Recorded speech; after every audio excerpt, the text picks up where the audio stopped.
This is DD India and you're watching Express News, a program where we bring for you top 100 news of the day. I'm Tanvi Taneja. Let's begin. Prime Minister Narendra Modi inaugurated the Sky Routes Infinity Campus in Hyderabad, Telangana via video conferencing on Thursday. Prime Minister also unveiled Sky Routes' first orbital rocket, Vikram First, with the capacity to launch satellites into orbit. Prime Minister Modi called it a significant leap forward for India's space sector and its future, adding that India has transformed its space sector into an open, cooperative and innovation-driven ecosystem. India's leading private space company Sky Routes Infinity Campus is state-of-the-art facility with around 200,000 square feet workspace, founded by alumni of Indian Institute of Technology and former scientists of ISRO turned entrepreneurs. President Draupadi Murmu graced the inaugural session of the third edition of Indian Army Seminar, Chanakya Defence Dialogue 2025 in New Delhi on Thursday. President Murmu said that the recent success of Operation Sindoor stands as a defining moment in India's counter-terror and deterrence strategy. On the occasion, the Chief of Army Staff stressed that the world has moved from bipolarity through a brief unipolar moment into an uncertain and fractured order. Long periods of peace are declining and complex conflicts are on the rise. The two-day defence conclave with the theme of Reform to Transform, Sashakt, Surakshit or Viksit Bharat draws top military brass and academia from within the country and friendly nations from across the world. Defence Minister Rajnath Singh co-chaired the third India-Indonesia Defence Ministers Dialogue in New Delhi alongside Indonesia's Defence Minister Safari Sajamsuddin. Rajnath Singh said that the recent signing of the enhanced agreement on defence cooperation between India and Indonesia strengthened both nations' commitment to augment defence cooperation. During the dialogue, the two ministers reviewed the regional security developments, discussed multilateral issues and explored new areas to deepen bilateral defence cooperation. Indonesian Defence Minister received Tri-Service Guard of Honour in the presence of Defence Minister Rajnath Singh on Thursday in Delhi. The Indonesian minister is on a two-day visit to India. India's indigenously designed and built stealth frigate, Indian naval ship Sahadre, on Wednesday arrived in Manila, Philippines as part of its operational deployment in the Indo-Pacific, underscoring India's commitment to enhancing maritime cooperation in the region. India and Sri Lanka carried out exercise Mitra Shakti 2025 in Belagavi, Karnataka, bringing their armies together for 2 weeks of coordinated tactical drills. The exercise strengthened interoperability and deepened mutual trust between the two forces.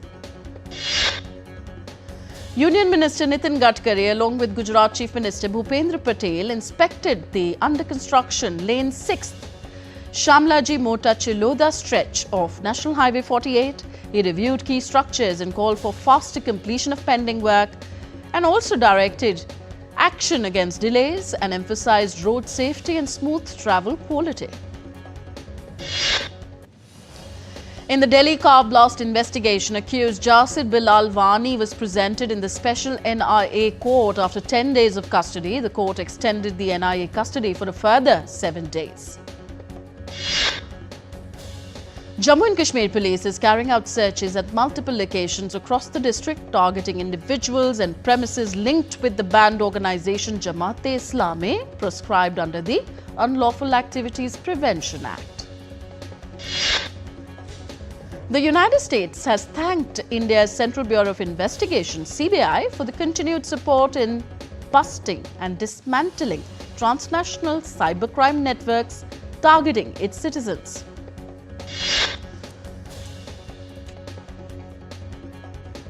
A bust of B.R. Ambedkar, the chief architect of India's constitution, was unveiled at the UNESCO headquarters in Paris on the occasion of Constitution Day on Wednesday.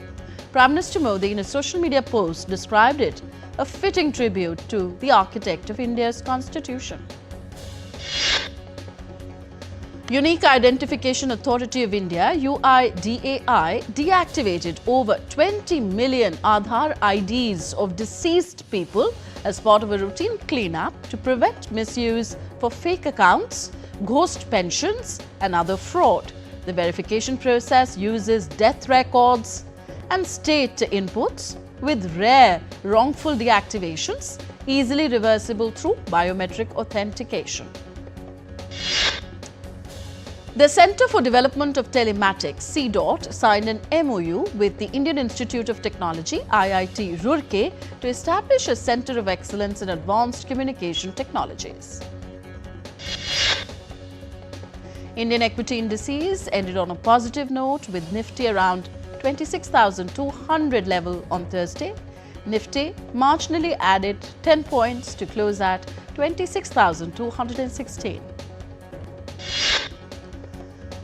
The Sensex at the BSE advanced 111 points to close at 85,720. At the Forex market, Indian rupee ended marginally lower at 89 rupees 30 paise against the US dollar on Thursday. At the multi-commodity exchange, gold futures maturing on 5th December were priced at 125,645 rupees per 10 grams. Silver futures for 5th December maturity stood at 162,893 rupees per kilo on the MCX. Electric car maker Tesla is set to boost its presence in India with the opening of its first full-fledged centre in Gurugram on Thursday. India's first Tesla Experience and Service Centre opened at the Orchid Business Park in Gurugram. India Global Forum has launched a $250 million fund to support high-potential Indian consumer and industrial brands in expanding to global markets, positioning Dubai as the hub for their international growth.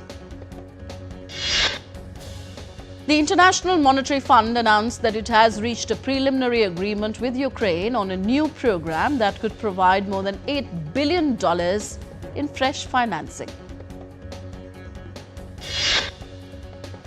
The 4-year program is meant to help Kiev maintain macroeconomic stability and strengthen public finances as the war conflict against Russia continues to strain its budget. In the global energy market, Brent crude oil was priced at $63.12 per barrel on Thursday. At least 55 people were killed in a deadly blaze in Hong Kong and left nearly 300 people missing. Firefighters carried on their searches for any survivor in one of the deadliest blazes of the decade. Police on Thursday have arrested 3 men from the construction company on suspicion of manslaughter over the fire, claiming that the blaze may have been caused by a gross negligent construction firm using unsafe materials. Hong Kong's anti-corruption body said on Thursday that it launched a probe into renovation work at a housing complex that caught fire. 2 US National Guard soldiers were shot near the White House in Washington on Wednesday, leaving both in critical condition. The police has said that one suspect was in custody and the area was secured. President Donald Trump called it an act of terror, also mentioned that the suspect has been identified to be believed to have entered into the United States from Afghanistan in 2021. Trump also called for his government to re-examine Afghan immigrants who entered the country during former President Joe Biden's rule.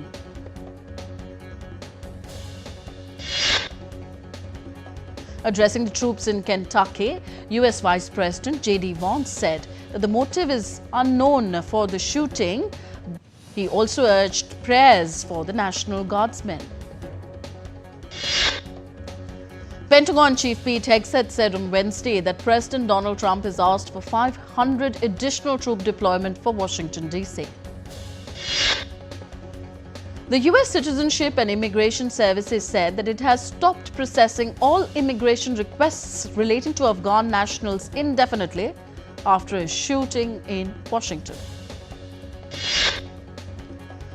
Trump announced that South Africa will not be invited to take part in next year's G20 summit in Miami, Florida, after Washington boycotted the Leaders' Summit in Johannesburg last week, which the African nation called a punitive measure against it.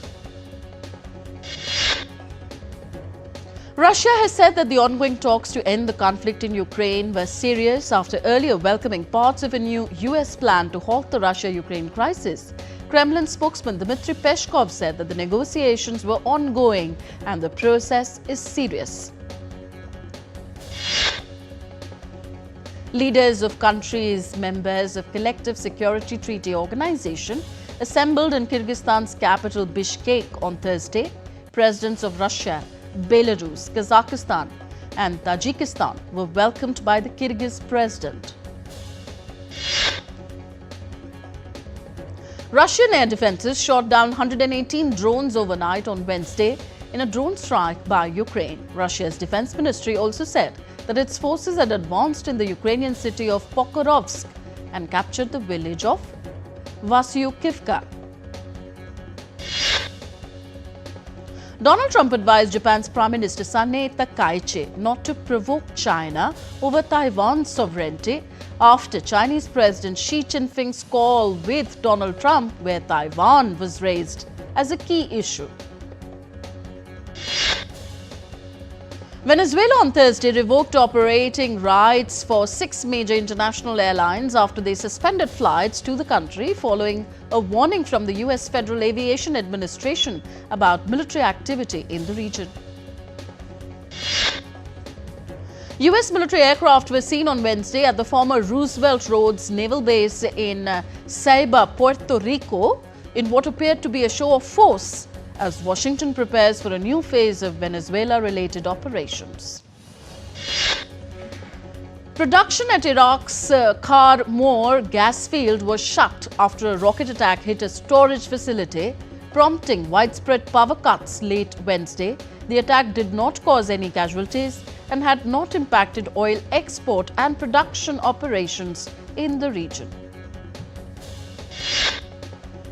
A Peruvian court on Wednesday sentenced former President Martin Vizcarra to 14 years in prison after finding him guilty of taking bribes years before taking office. A woman was killed and a man was seriously injured on Thursday in a shark attack on a beach near a popular surfing spot on Australia's east coast. Pope Leo is on his first visit outside Italy as a Catholic leader from Thursday. Pope Leo is in Turkey, where he is expected to call for peace in West Asia and urge unity among different Christian churches. We are heading for a short break on DD India. We'll be back with Express News in just a bit. Stay tuned to DD India. How much of India's democracy is really a British leftover? It is outrageous to suggest that the British have any reason to applaud themselves that India is a democracy at the end of 200 years of colonial oppression. Those who demanded democracy were ruthlessly suppressed, arrested, beaten brutally, killed in many cases. There are very many countries that at different times in different ways became democratic without having to go through the great blessing of being oppressed, enslaved and colonized.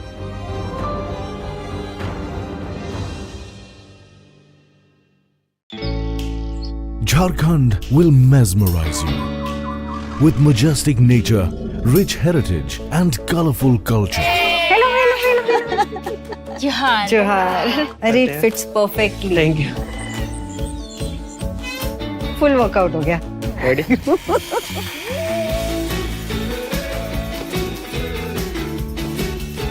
Postcards from Jharkhand on National Geographic.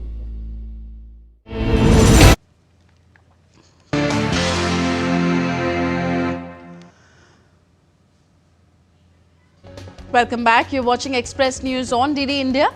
Let's resume. Commission for Air Quality Management has revoked the restrictions under Stage 3 of the Graded Response Action Plan in India's national capital, New Delhi, and neighbouring NCR region. The Air Quality Index in Delhi has shown gradual improvement over the past few days. Flight operations at Bengaluru's Kempegowda International Airport were significantly affected on Thursday morning as dense fog reduced visibility and delayed at least 41 flights.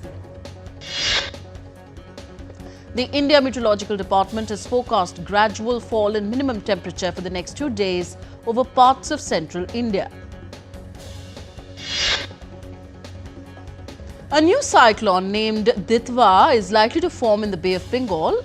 The India Meteorological Department has warned coastal areas in Tamil Nadu and Andhra Pradesh to stay alert.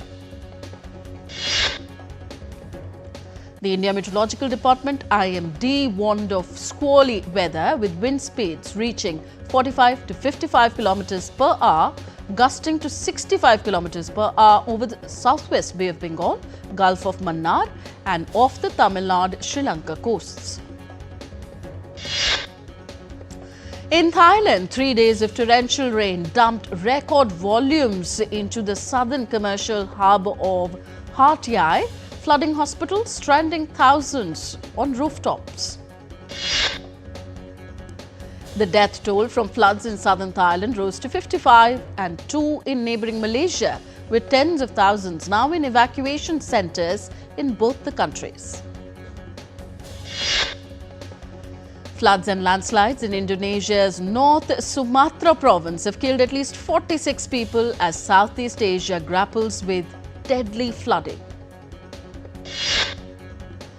Indonesia's meteorological agency stated that a tropical cyclone blew past Indonesia's Sumatra island, causing heavy rains and overflowing the nearby Malacca Strait that led to the floods and landslides.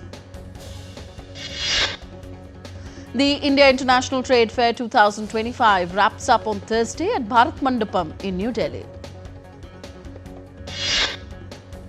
The India International Trade Fair showcased innovations, products, partnerships across diverse sectors, drawing exhibitors and visitors from India and abroad.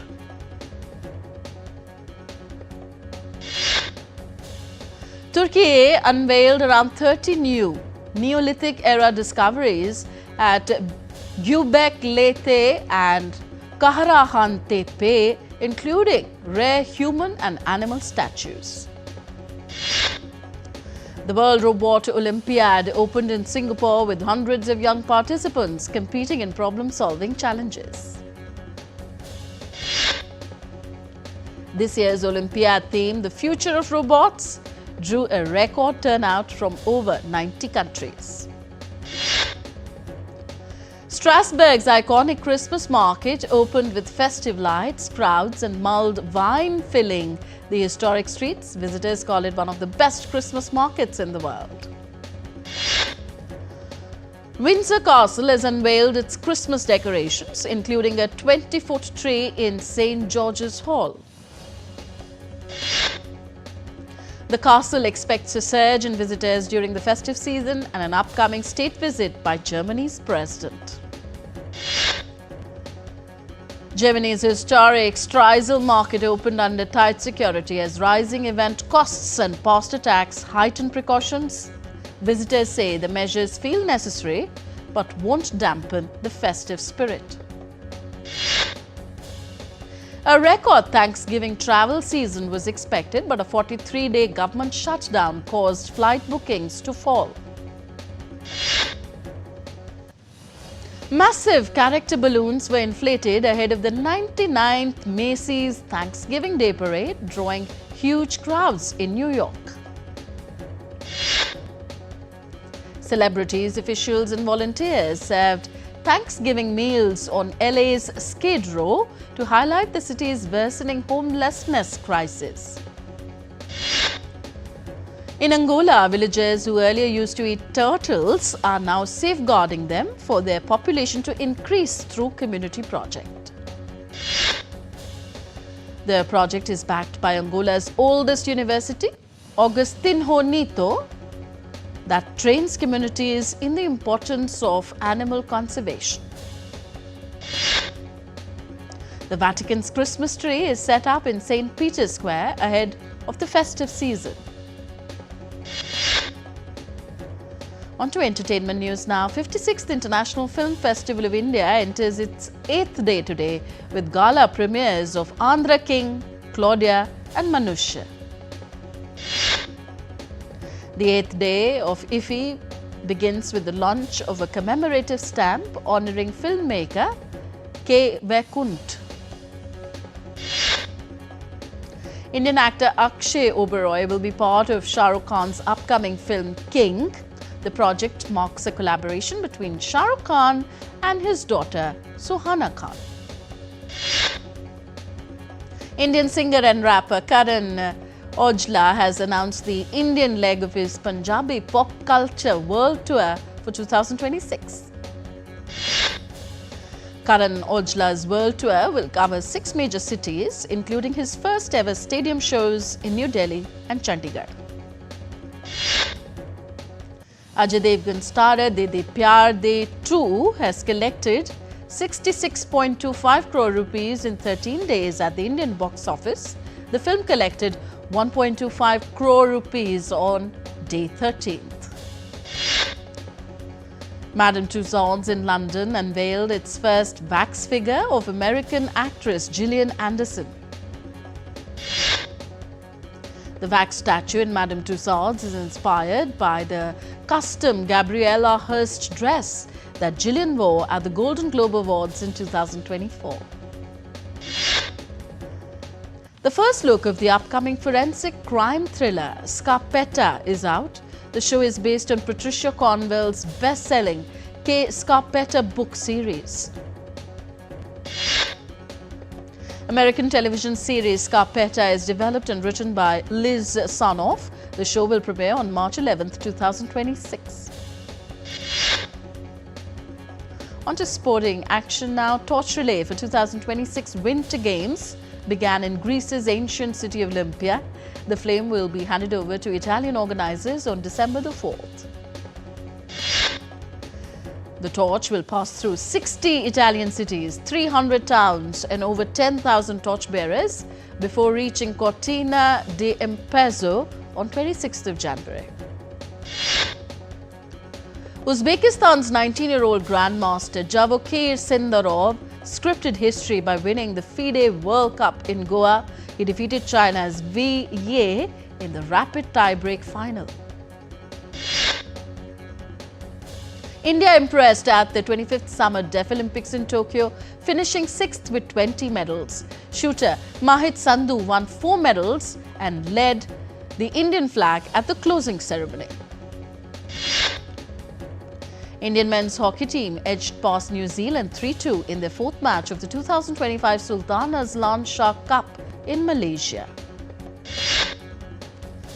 Batting great Sunil Gavaskar has called for a post-mortem into Indian Test cricket after their aura of invincibility at home was blown away by a second series whitewash in 12 months.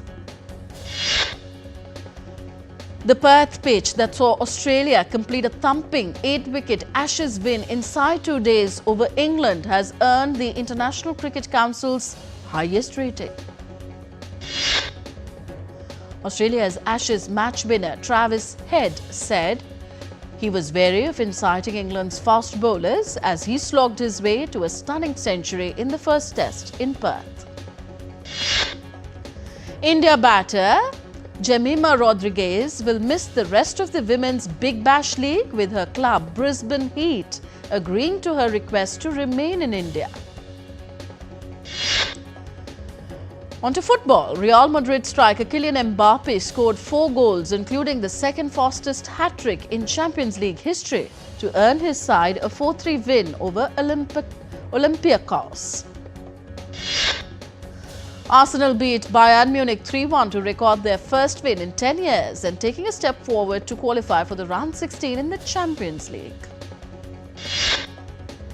Jose Jimenez's stoppage time winner earned Atletico Madrid a 2-1 victory over Inter Milan in the Champions League.